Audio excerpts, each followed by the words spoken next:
Abra sua Bíblia comigo em Efésios, capítulo 6, a partir do versículo 11. Então, nós estamos transmitindo uma série de mensagens sobre esse texto, falando sobre batalha espiritual. E esta é a terceira mensagem dessa série. Se você não assistiu às outras, já dá uma olhada aí no nosso canal, na nossa página do Facebook também. Você vai poder estar acompanhando as outras mensagens dessa série e ser grandemente edificado em nome de Jesus. Efésios capítulo 6, versículo 11 em diante, diz assim a palavra de Deus: revesti-vos de toda a armadura de Deus, para que possais permanecer firmes contra as ciladas do diabo, pois não é contra pessoas de carne e sangue que temos que lutar, mas sim contra principados e poderios, contra os príncipes deste mundo de trevas, contra os exércitos espirituais da maldade nas regiões celestiais. Por isso, tomai toda a armadura de Deus, para que possais resistir no dia mau, e havendo feito tudo, permaneceis firmes. Portanto, permaneceis firmes, trazendo em volta da cintura a verdade, e vestindo a couraça da justiça, calçando os pés com disposição para o evangelho da paz, e usando principalmente o escudo da fé, com o qual podereis apagar todos os dardos em chamas do maligno. Tomai também o capacete da salvação e a espada do Espírito, que é a palavra de Deus, com toda oração e súplica, orando em todo o tempo no Espírito, e para isso mesmo vigiando com toda perseverança e súplica por todos os santos. Amém? Então, nós já entendemos que estamos em uma batalha, a mais terrível de todos os tempos. E eu gostaria de relembrar aqui alguns princípios que nós já aprendemos para que possamos lutar e vencer nesse combate. O primeiro dele nos fala sobre a importância de nos fortalecer. Efésios 6,10, o apóstolo Paulo diz: finalmente, fortalecei-vos no Senhor e na força do seu poder. Então não adianta nós termos os melhores equipamentos, não adianta nós termos tanta experiência na batalha, se antes disso não estivermos fortalecidos para entrar nessa batalha.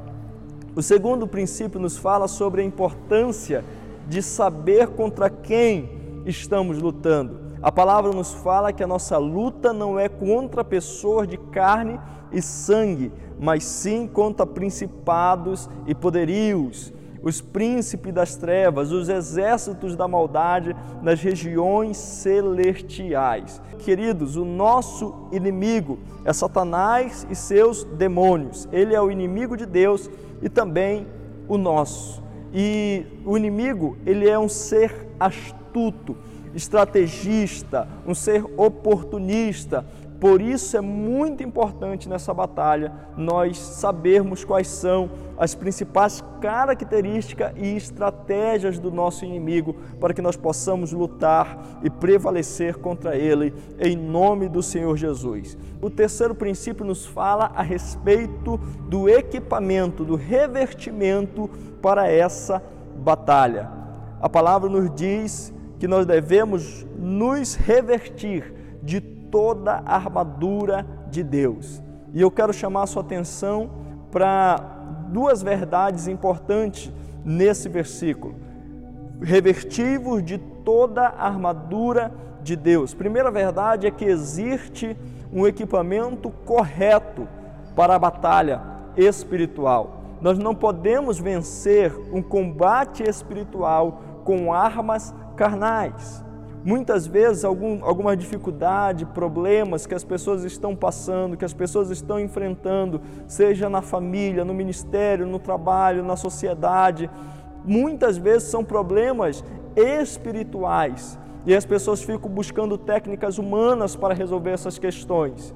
E entenda algo: se a pessoa não buscar na fonte, no espiritual, o problema nunca será resolvido. Então, existe um equipamento correto. Não se luta em uma batalha espiritual com armas carnais, mas sim com armas espirituais.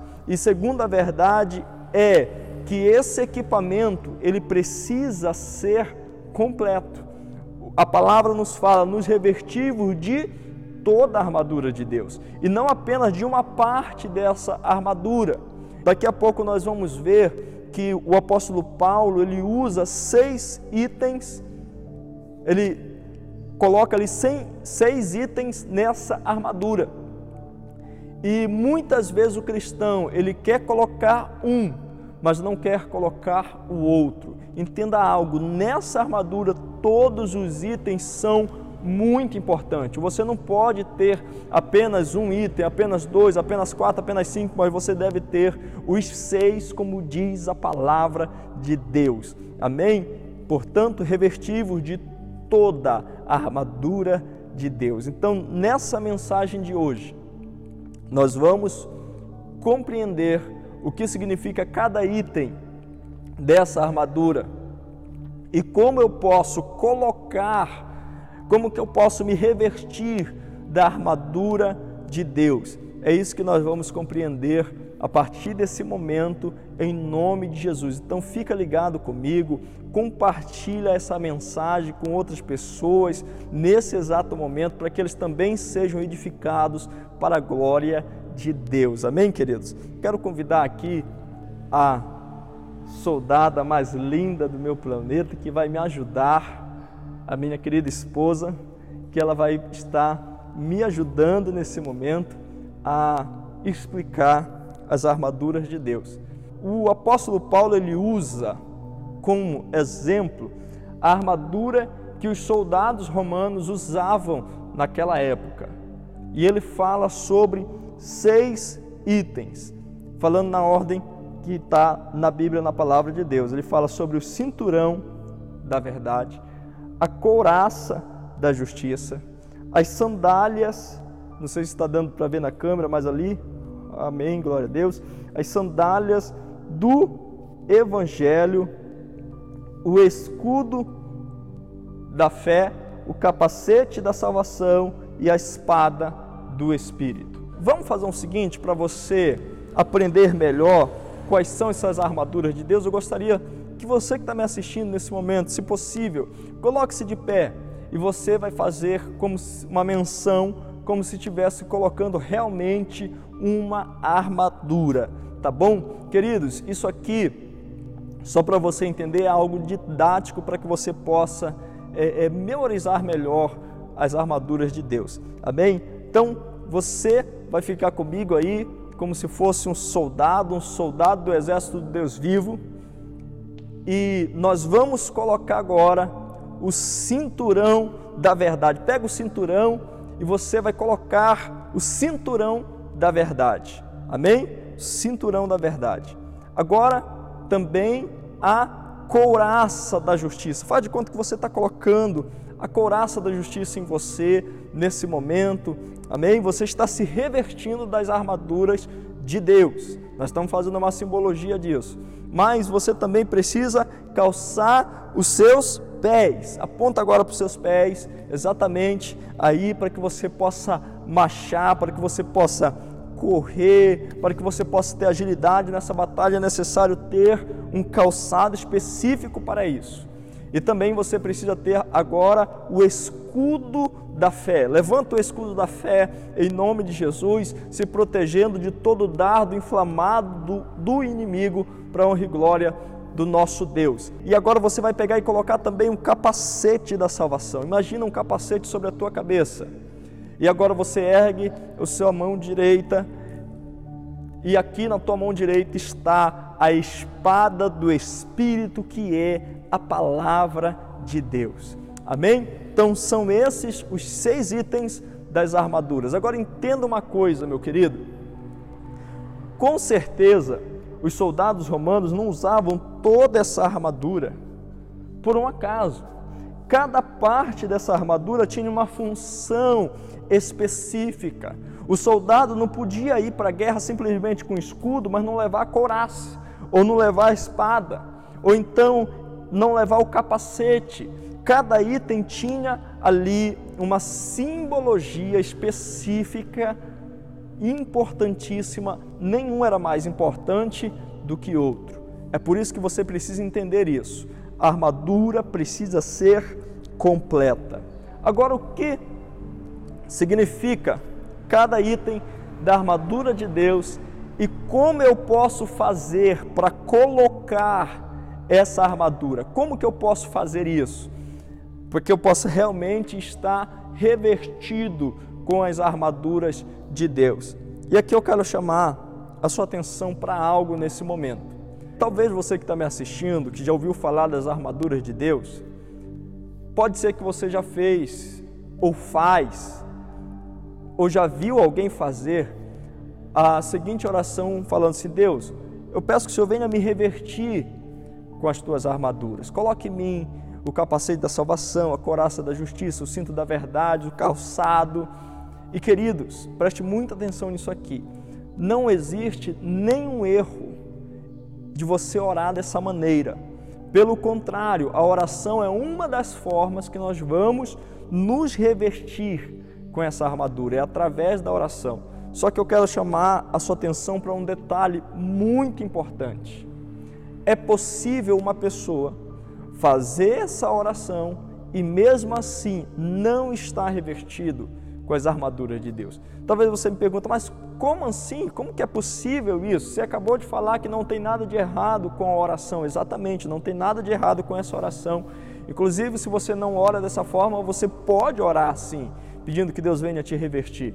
Agora, o detalhe que você precisa ter muita atenção é o seguinte: qualquer ensinamento sobre as armaduras de Deus que não combinar essas três questões, no mínimo essas três questões: primeiro, a oração, como eu já falei; segundo, conhecimento das Escrituras, da Palavra de Deus; e terceiro, uma prática correta de uma vida cristã, da vida cristã, entenda que este ensino, ou ele pode estar errado, ou ele está, no mínimo, incompleto. É importante você orar assim, dessa maneira, como eu falei agora há pouco? Sim, com certeza.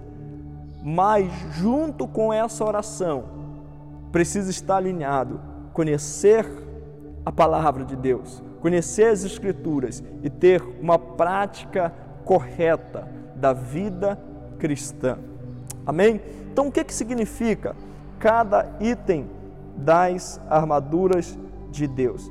Vamos começar aqui pelo cinturão da verdade. No versículo 14 nos fala: portanto, permaneceis firmes, trazendo em volta o cinturão da verdade. Você consegue ver aí, tem até um V aqui de verdade, o cinturão da verdade. O que é colocar o cinturão da verdade? É exatamente viver a verdade, conhecer a verdade, andar na verdade. É isso que significa o cinturão da verdade. A palavra de Deus nos fala lá em João 8,44 que o diabo é mentiroso e o pai da mentira. Porém, queridos, um cristão cujo a vida é controlada pela verdade, esse cristão é capaz de vencer o inimigo, de vencer as mentiras de Satanás. Nós precisamos conhecer a verdade, andar na verdade, se encher da verdade, viver a verdade. O cinturão na armadura, ele tinha algumas funções.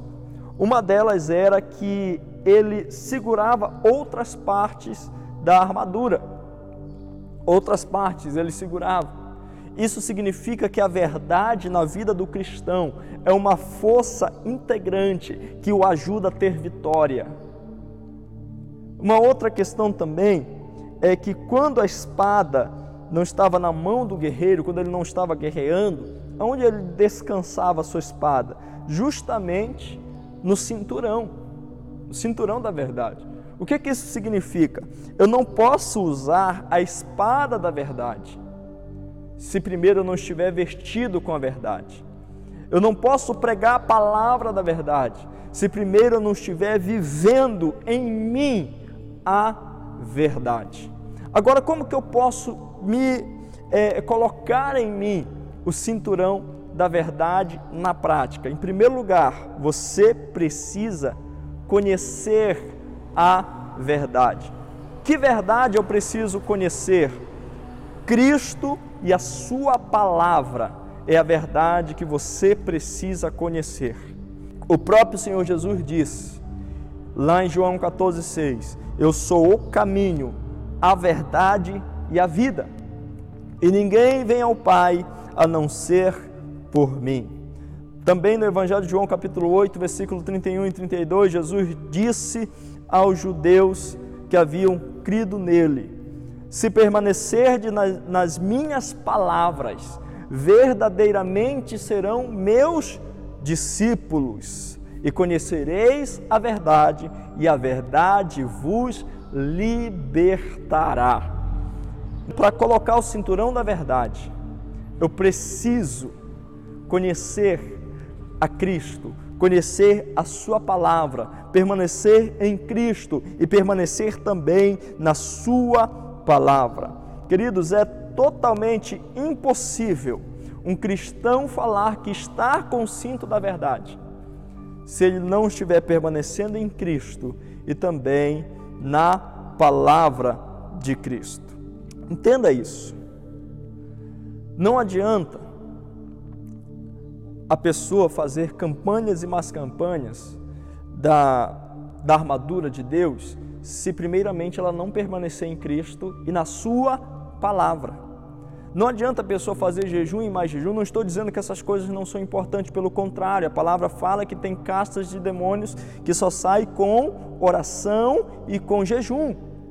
Mas se a pessoa faz essas coisas, mas não está permanecendo em Cristo e na sua palavra, essa pessoa não está revestida com o cinturão da verdade.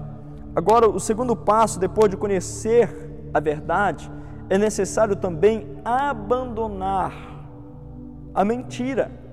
A palavra nos fala em Efésios 4:25, por isso, abandonai a mentira e cada um fale a verdade com o seu próximo, pois somos membros uns dos outros. Então, amados, uma vez que você conheceu a verdade, uma vez que você está na verdade, você não pode continuar vivendo a mentira, falando mentiras. Infelizmente, muitos cristãos, mesmo depois de ter nascido de novo, ainda não venceram esse pecado chamado de mentira. E o único direito de paternidade na Bíblia dado a Satanás é que ele é o pai da mentira. Então, para estar revestido com o cinturão, eu preciso conhecer a verdade, permanecer na verdade e abandonar a mentira. Além desses dois passos, tem um terceiro passo, eu preciso praticar a verdade. A palavra nos fala em 1 João capítulo 2, versículo 3 ao 5, diz assim, e sabemos que o conhecemos se guardamos seus mandamentos. Aquele que diz, eu o conheço, e não guarda seus mandamentos, é mentiroso, e a verdade não está nele. Mas todo o que guarda a sua palavra, neste o amor de Deus tem de fato se aperfeiçoado, e assim sabemos que estamos nele. Praticar a verdade. Como é que eu sei que eu estou em Cristo? Como é que eu sei que eu estou permanecendo nele? A palavra nos responde, se eu obedeço os seus mandamentos. Se eu obedeço a palavra de Cristo, se eu ando na palavra de Cristo, então posso ter certeza que eu estou nele. O amor de Deus vai se aperfeiçoar em mim. E uma vez que eu estou nele, que eu estou na sua palavra, eu estou revestido também com o cinturão da verdade. Agora, o que significa a couraça da justiça? Continuando aqui, ainda no versículo 14, nos fala, e vestindo a couraça da justiça. Era uma peça feita de metal, que era essa peça aqui, que cobria essa região aqui do pescoço, do peito, e tinha a função de proteger o corpo, principalmente os órgãos vitais. Qualquer outra peça também que era feita de couro, com pedaços de metal, poderia também ser chamado de couraça. Mas o que significa a couraça para nós na questão espiritual? O próprio apóstolo Paulo nos fala que a couraça é couraça da justiça. Isso é um significado, em primeiro lugar, da justiça de Deus imputada em nós. Ou seja, da nossa justiça posicional em Cristo Jesus.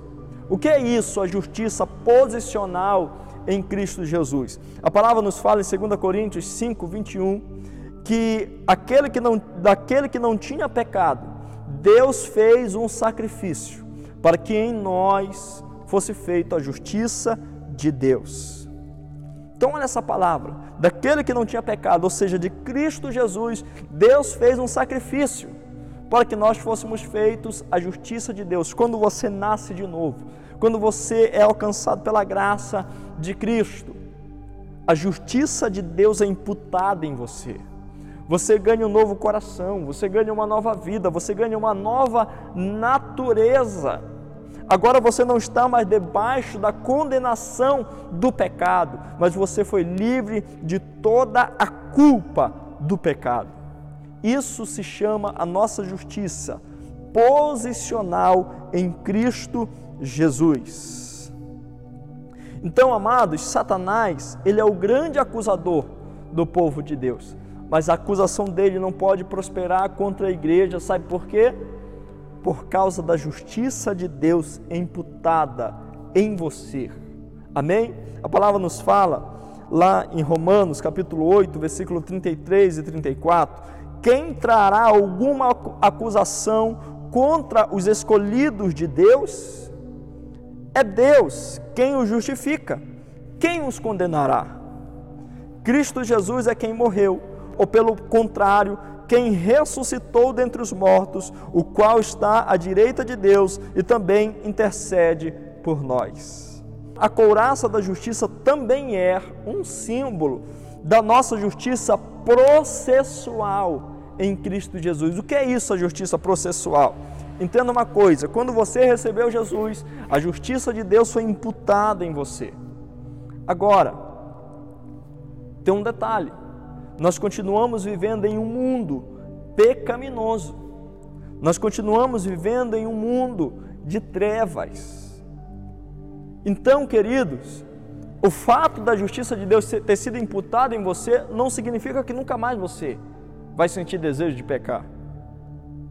É por isso que, além daquela justiça posicional em Cristo, dia após dia você precisa viver a santificação. Dia após dia você precisa dizer não ao pecado. Dia após dia você precisa escolher andar no Espírito e não andar na carne, não satisfazer os desejos carnais.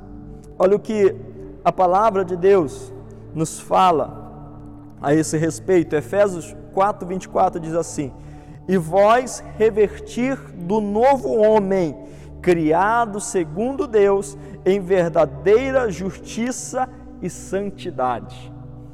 Romanos 6,4 nos fala: portanto, fomos sepultados com ele na morte pelo batismo, para que, como Cristo foi ressuscitado dentre os mortos, pela glória do Pai, assim andemos nós também em novidade de vida.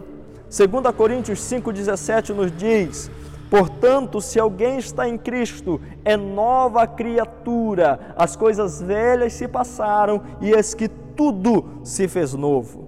Gálatas 6,15 nos diz: pois nem a circuncisão, nem a incircuncisão são coisa alguma, mas sim o ser nova criação. Queridos, nesses 4 versículos que eu acabei de ler aqui para você, eles têm algo em comum. Eles nos falam de uma nova vida, de uma nova criação, de um novo ser. Então, quando você recebeu a Cristo, você ganhou essa nova vida. Agora você precisa andar nela. Você precisa andar em novidade de vida, ou seja, se você não é mais aquela velha pessoa de antes, então você não pode mais viver como antes. Você precisa andar em novidade de vida. Agora você não pode mais viver segundo os padrões desse mundo pecaminoso, mas você tem que buscar andar segundo a lei de Deus. O teu prazer tem que ser a lei do Senhor. Você está me entendendo? Você começa a andar na contramão desse mundo para a glória de Deus. Então a nossa justiça posicional em Cristo Jesus, sem uma justiça prática, aplicada ao dia a dia, sem uma santificação diária, abre portas para que Satanás venha nos destruir. Tenha uma vida de santificação, para que você possa estar revestido com a couraça da justiça. Agora, o que significa a sandália do Evangelho? A palavra nos fala aqui no versículo 15, calçando os pés com a disposição para o Evangelho da paz. Os soldados romanos, eles usavam uma sandália, uma espécie de sandália, que tinha cravos embaixo da sola. Para que esses cravos? Para que pudesse dar sustentação, equilíbrio, agilidade no momento que eles precisassem correr e também equilíbrio naqueles terrenos mais escarpados, mais acidentados. A sandália do Evangelho. O que isso significa para nós? A sandália do Evangelho. Primeiro, você precisa estar calçado com o Evangelho de Cristo. Segundo, você precisa ter agilidade nos pés para anunciar o Evangelho de Cristo, obedecendo ao ID de Jesus que está lá em Marcos 16:15, Mateus 28:19, quando nos diz: ide por todo mundo e pregar o Evangelho a toda criatura, ide fazer discípulos por todas as nações. Então isso significa estar calçado com a sandália do Evangelho. Eu estar primeiramente vertido com o Evangelho e depois ter agilidade para levar esse Evangelho àqueles que estão perdidos. Em Isaías capítulo 52:7 nos diz o seguinte: como são belos sobre os montes os pés que anunciam as boas novas, que proclama a paz, que anuncia coisas boas, que proclama a salvação, que diz a Sião: o teu Deus reina. Lá em Romanos vai ter um versículo parecido, onde o apóstolo Paulo cita Isaías dizendo: e como pregarão se não forem enviados? Assim como está escrito: como são belos os pés dos que anunciam coisas boas.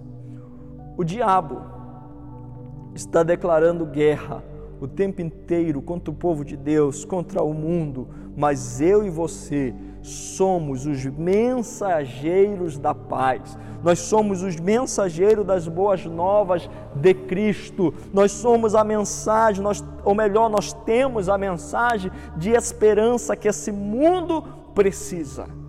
É por isso que nós precisamos estar calçados com o Evangelho, conhecer o Evangelho, andar no Evangelho e pregar e levar o Evangelho a todas as nações. Olha o que nos diz a palavra em 2 Coríntios 5, 18 ao 20. Mas todas essas coisas procedem de Deus, que nos reconciliou consigo mesmo por meio de Cristo e nos confiou o ministério da reconciliação, pois Deus estava em Cristo reconciliando consigo mesmo o mundo, não levando em conta as transgressões dos homens, e nos encarregou da mensagem da reconciliação. Portanto, somos embaixadores de Cristo, como se Deus vos exortasse por nosso intermédio. Assim suplicamos por Cristo que vos reconcilieis com Deus. Então olha essa palavra, Deus nos reconciliou com Ele. Nós estávamos separados de Deus por causa do pecado, mas agora nós fomos alcançados pela graça, nós fomos reconciliados com Ele, mas além disso, Ele nos deu o ministério de levar essa reconciliação a outras pessoas, para a glória dEle. Amém, queridos? Agora, o que significa o escudo da fé? Vamos aprender agora sobre o nosso escudo da fé. Esse escudo, em primeiro lugar, a palavra de Deus nos fala em Efésios 6,16, e usando principalmente o escudo da fé, com o qual podereis apagar os dados em chamas do maligno. Então preste atenção nisso. Esse escudo ele media 1,60 m de altura. O nosso está um pouco menor, não deu para fazer desse tamanho, e 70 centímetros de largura. E quando os soldados iam para a guerra, muitas vezes eles se colocavam do lado do outro com aquele escudo e formavam um grande paredão para se proteger. Agora, a palavra nos fala que com o escudo da fé, nós vamos nos proteger dos dados inflamados ou dos dados em chama do maligno. O que significa esses dados em chama do maligno? Uma das principais armas, uma das mais perigosas armas, melhor dizendo, naquele tempo, eram flechas com fogo. Isso é o que nós chamamos de dados inflamados, dados em chamas. Por que eram tão perigosas essas armas? Porque não apenas elas poderiam ferir, mas elas queimavam. Elas queimavam o exército, o soldado. Então, queridos, Satanás o tempo inteiro, na aljava dele, está cheio de flechas de fogo. E ele está lançando essas flechas contra o povo de Deus. Às vezes essa flecha está inflamando a dúvida no coração.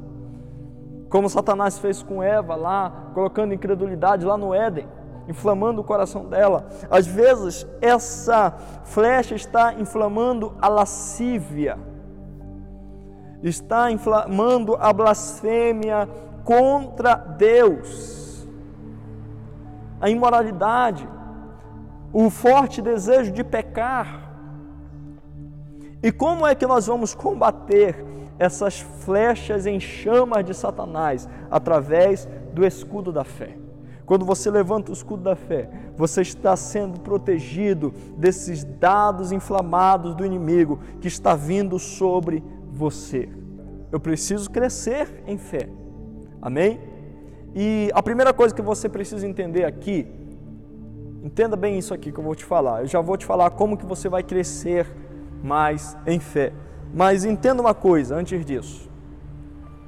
A fé, queridos, ao contrário do que muitas pessoas pensam, a fé não se trata de um sentimento, mas a fé se trata de uma certeza. Hebreus capítulo 11, versículo 1 diz: ora, a fé é a certeza das coisas que se esperam e a convicção de fatos que não se vê. Por que eu estou falando isso para você, queridos? Que a fé é uma certeza. Por exemplo, você já foi em algum momento em um culto em que você não estava sentindo nada? Isso acontece comigo às vezes. Às vezes eu levanto para orar e eu não estou sentindo vontade de orar. E no momento que eu estou orando eu não sinto nada. Às vezes eu sinto uma presença magnífica, gloriosa me envolvendo, mas tem vezes que eu não sinto nada. Mas por que eu permaneço perseverando na oração? Porque eu tenho a certeza que independente daquilo que eu estou sentindo, Deus está me ouvindo, Deus está naquele lugar, porque Ele prometeu na sua palavra que Ele estaria comigo todos os dias, até a consumação dos séculos, e eu apenas creio. Isso é fé.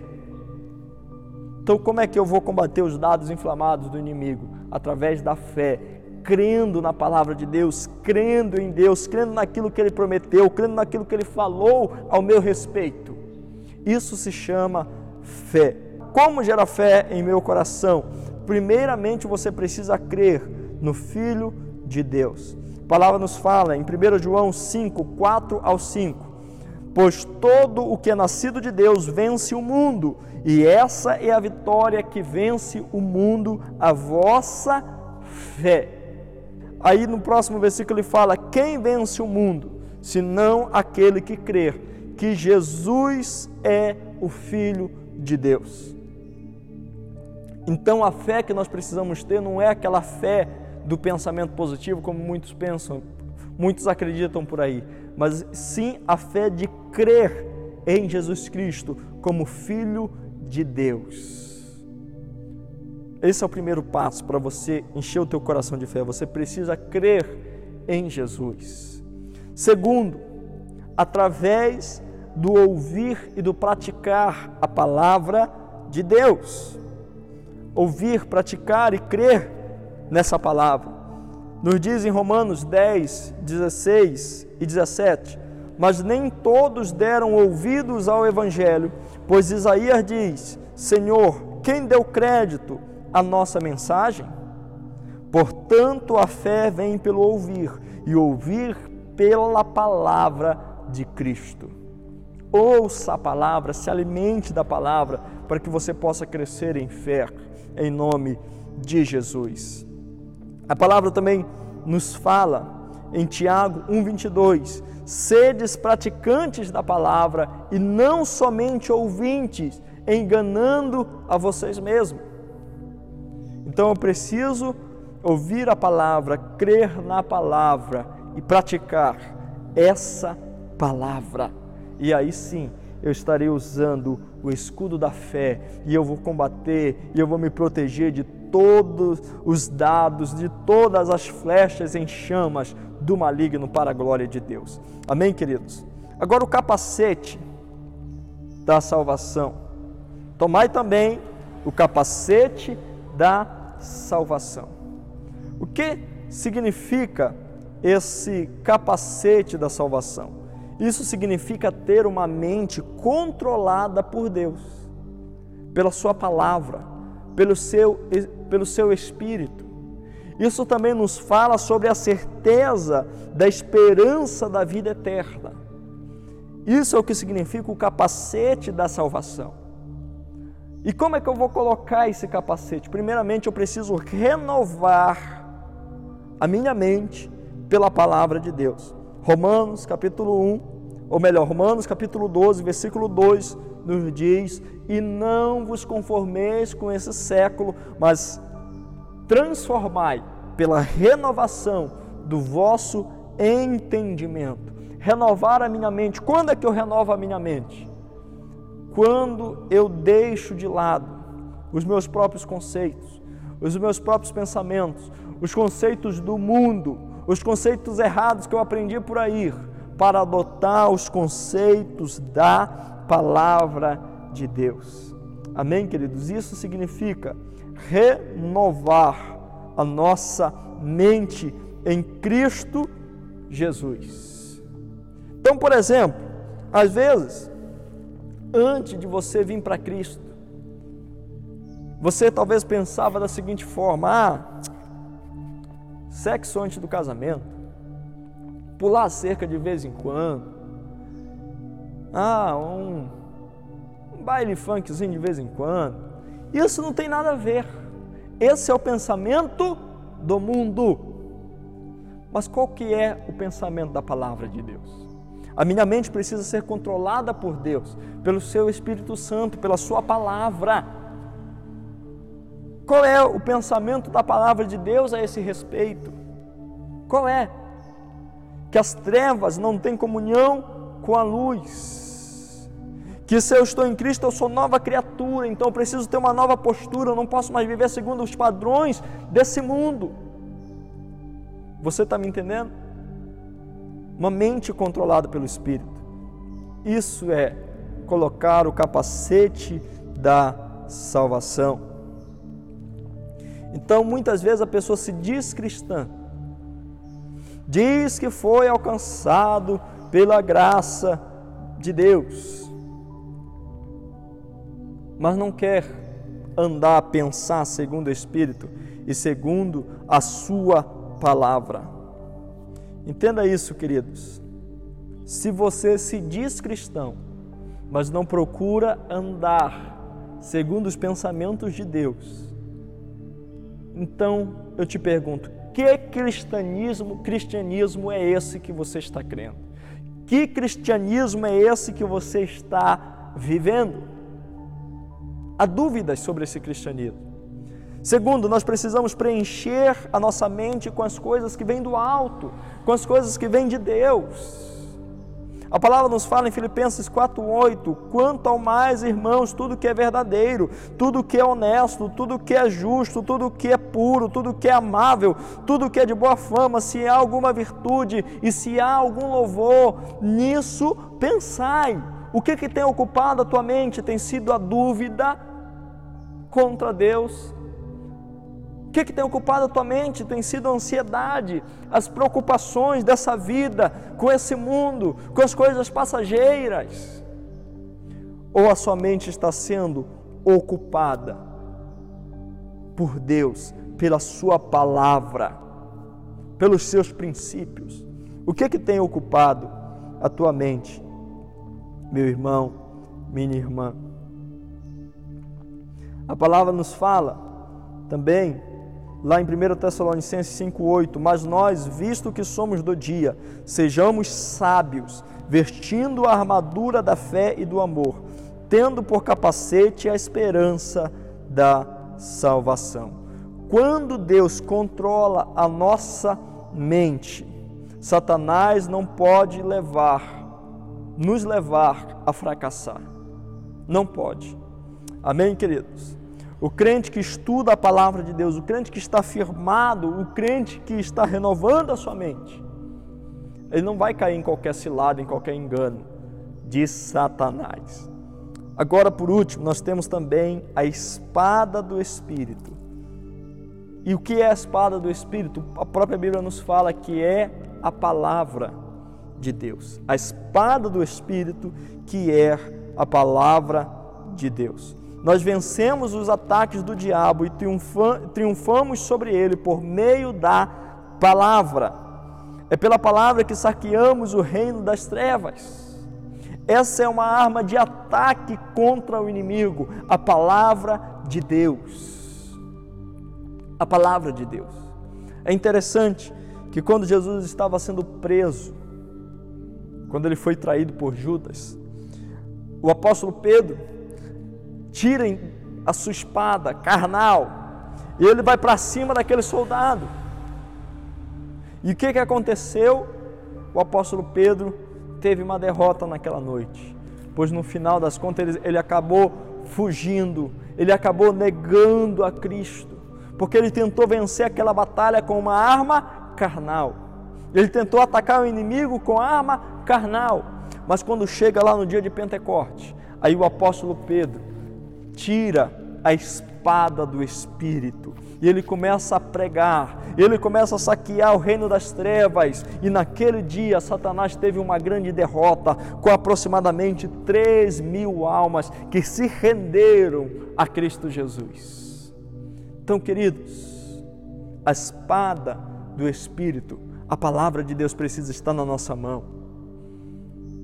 Foi com a espada do Espírito que Jesus venceu Satanás no deserto.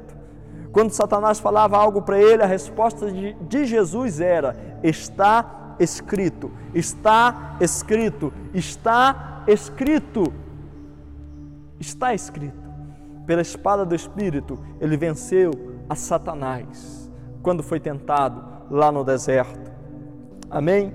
E eu quero citar para você alguns benefícios de você ler essa palavra, de você meditar nessa palavra, de você buscar conhecer mais dessa palavra. Em primeiro lugar, a palavra de Deus nos fortalece. 1 João, capítulo 2, versículo 14, nos diz: Filhinhos, eu vos escrevi porque são fortes e tendes vencido o maligno, e a palavra de Deus está em vocês. Segundo, a palavra nos purifica. João capítulo 15, versículo 3 nos diz: vós já estão purificados pela água da palavra. A palavra de Deus também nos ajuda a receber resposta de oração. João capítulo 15, versículo 7 nos diz que se nós permanecermos em Cristo e a palavra dele permanecer em nós, nós vamos pedir o que quisermos e nos será concedido. Mas para isso a palavra de Deus precisa estar permanecendo em nós. A palavra de Deus também nos alimenta espiritualmente. 1 Pedro 2,2 nos fala sobre isso, a palavra como sendo um alimento. Jesus também disse, nem só de pão viverá um homem, mas de toda a palavra que sai da boca de Deus. A palavra de Deus também nos traz sabedoria. Salmos 119, versículo 98 e 99 nos diz que através da palavra nós nos tornamos mais sábios do que qualquer um dos nossos inimigos. A palavra também nos dá direção, nos orienta no nosso caminho. Salmo 119, 105, lâmpada para os meus pés e a tua palavra, e luz para os meus caminhos. E a palavra de Deus também nos garante uma vida bem-sucedida. Josué 1,8. Não cesse de falar desse livro da lei, antes medita nele de dia e de noite, e farás prosperar os teus caminhos. Nós precisamos usar a espada do Espírito, que é a palavra de Deus. Amém?